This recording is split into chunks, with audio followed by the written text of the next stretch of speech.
Печенье тек қана осындай болу қажет.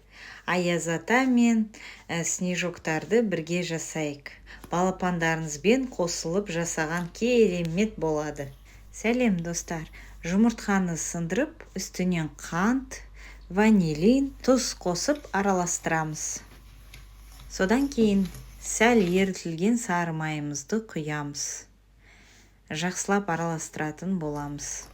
Арнамызға тіркеліп, лайк басып, комментария жаза отырайық. Қамырды 3 ыдысқа бөлдім. Біреуіне какао мен краситель қосатын болам қазір. Біреуін ұн қосып, жақсылап араластырам. 500 грамм ұнды осы бөлінген қамырларға бөліп салатын боламын. Ұнды көп салып жібермеңіз, қамырыңыз бірікпей қалады.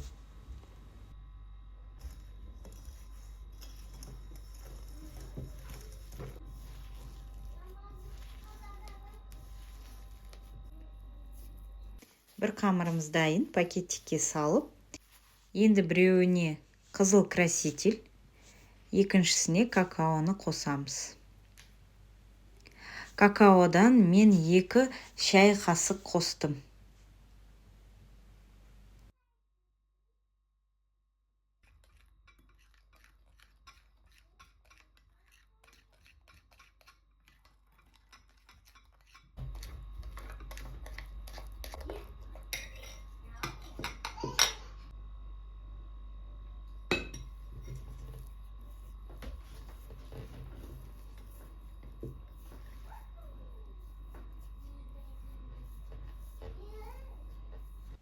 Енді қалған ұнды екеуіне бөліп саламыз. Қамырымыз дайын болды. Ұн 2 шай қасықтай қалып қойды. Ол какаоның орнына біз қоспадық. Тоңазытқышқа 30 минутқа қоямыз. Міне қамырымыз дайын болды. Осындай доп-домалақ қып бөліктерге бөлеміз. Үстінен сізде бар стақан, әдемі ыдыс болса басып шығамыз. Осындай әп-әдемі форма береді. Қалған қамырдан осындай адам тәріздес кесіп алдық. Қызып тұрған пешке салып 180 градуста 20 минуттай пісіреміз. Өз пешіңізге қарап пісірсеңіз болады. Бұндай өте әдемі дизайны ерекше печеньяны сіздер де жасап, жанұяңызды қуантыңыз.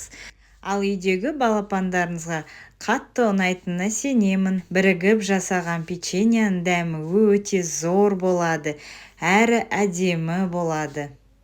Бұндай печеньялар өте қытырлақ болып келеді. Дастарханыңыздың сәнін келтіріп беретіні сөзсіз. Дәл осы рецептпен печеньяны жасайтын болсаңыз, комментарияда жазып, пікір қалдырсаңыз болады.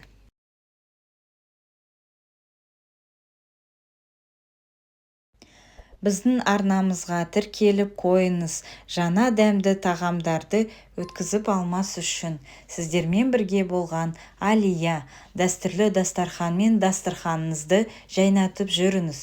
Келесі видеода аман саулықпен кездескенше.